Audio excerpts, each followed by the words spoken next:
You sold a lot of voice changers, didn't you? I made a lot of money. We have to think about who should be cast. Let's have them appear in order, I'll decide. It's going to be a mess. Let's try it. Episode 11, start. Episode 11, Junk Soul. In Akasha, where Jay jumped in, picture is angry. I told you not to come back. Once leave here, I forget everything. I don't have a choice. Big Rose, listening to their exchange, asks the watch in a whisper. Who is that? He's a pain in the ass. A pain in the ass? Picture speaks.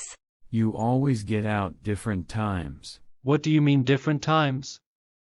The rules of the universe are to return to the time you entered Akasha. I don't like preaching. It's Junk Soul. Big Rose is inspiring. This is the first time she has met a human junk soul. Yesterday it was a snail, now it is human. She thinks.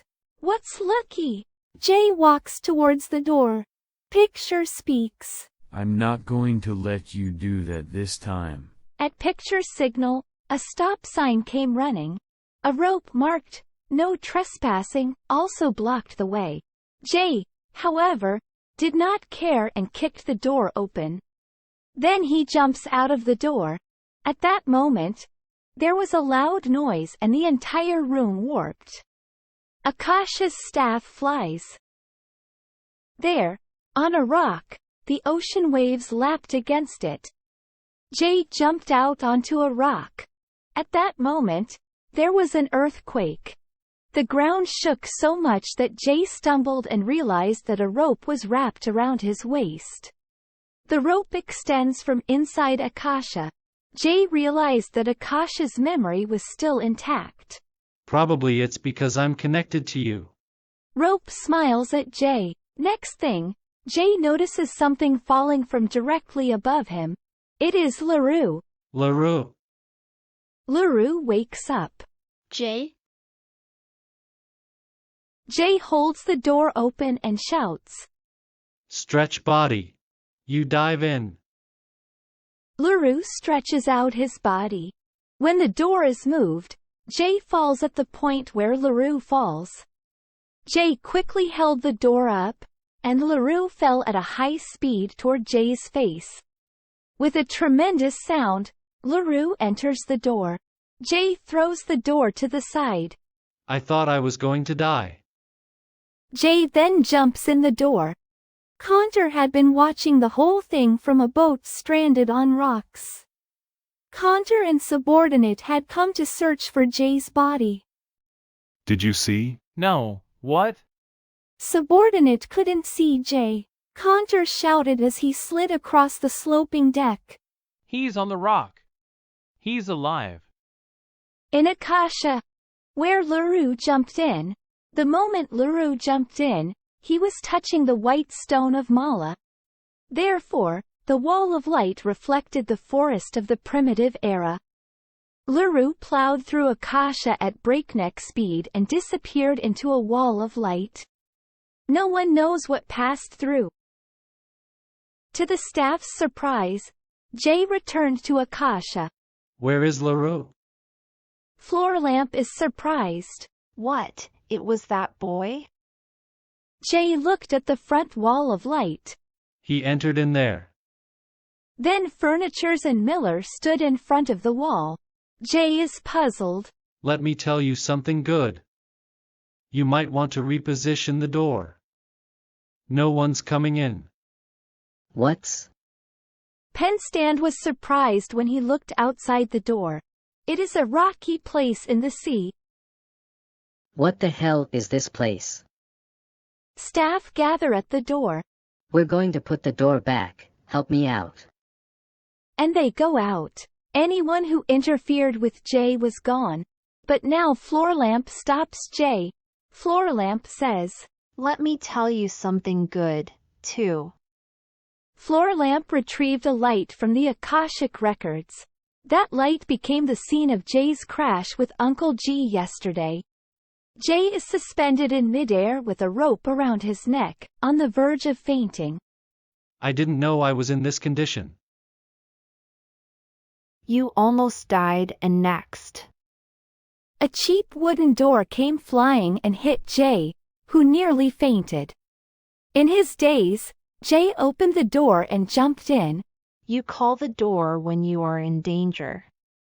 Only you use Akasha like this. It just bumps into me on its own. The main issue is just beginning. Look at this. Just after the door closed, it opened again and Jay jumped out. The whole forest shook violently and everything was blown away. Jay hit a tree trunk and fainted, and the door flew off to the rocks. When you jumped out, the forest shook. Now, next. Floor lamp called out another light, which spread out, and the room became underwater. Jay, entangled in a net, fell from above. 1 year ago, remember? That's when they chased me and I fell off the fishing boat. Jay enters a door that appears in the water. As Jay jumps out of the door, the ground cracks open and magma erupts.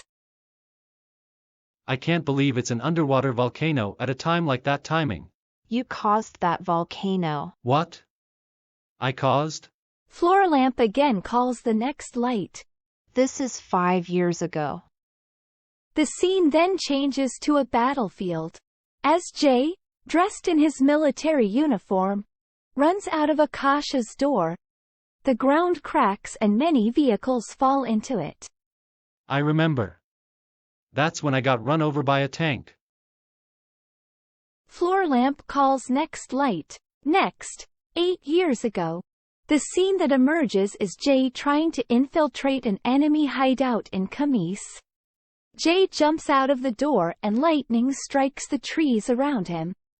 That's when the enemy shot me. Next, when you were a child.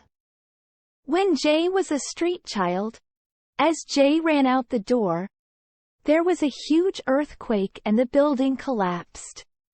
The time I fall from a building. You know?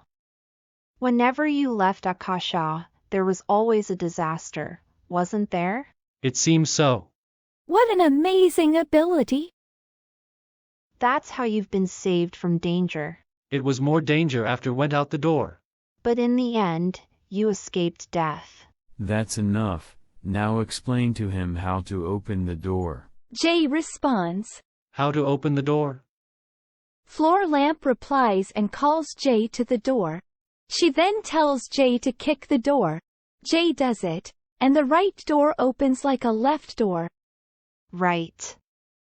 When you kick it, the handle side opens on its axis.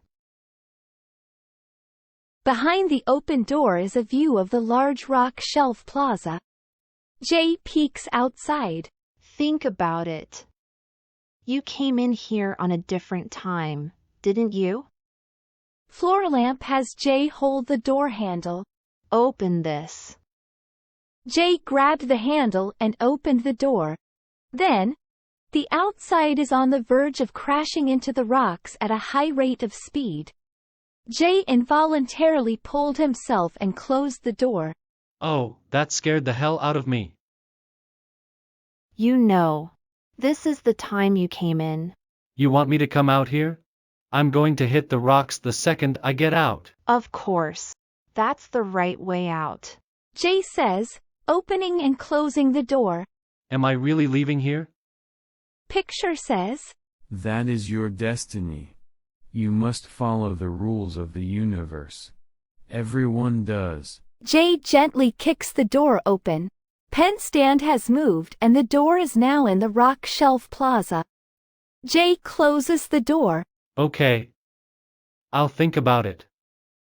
Jay closes the door and turns to face the wall of light, but a no trespassing sign glares at him. I'm glad you understand. So, I have something to show you. Want to show me? Yes. So, we'll take care of picking up him. Then Picture says to Miller and Bigoose. You two, go. Nominated, Mirror happily jumps up and heads for the wall of light. Meanwhile, Big Rose, wanting to keep an eye on Jay, reluctantly follows. After that, Floorlamp calls for the sofa. Relax and have a good time. Sofa approached from behind and sat Jay down. Jay is surprised. A side table slides over and juice is poured into cups. A basket brings popcorn and a screen and projector hang from the ceiling. It has become a comfortable home theater for Jay. We can finally show you this. That's good. The room darkens. The video and narration start. You are a junk soul, but if you know this, you will be one of us. You are all of space, time, and life. At that time, May and Pamela had left the power generation facility and were hugging each other and crying in air move. May repeats the same words. LaRue, I'm sorry. Pamela is crushed by the sadness of having let LaRue die and knowing her mother's disappointment. Episode 11 is over. I think narration without a voice changer is better. Next is the final episode. Is this the last one? If so, why don't we all do it together? Let's do that. I guess I'll have to take charge. Now, let's move on to the last episode, episode 12.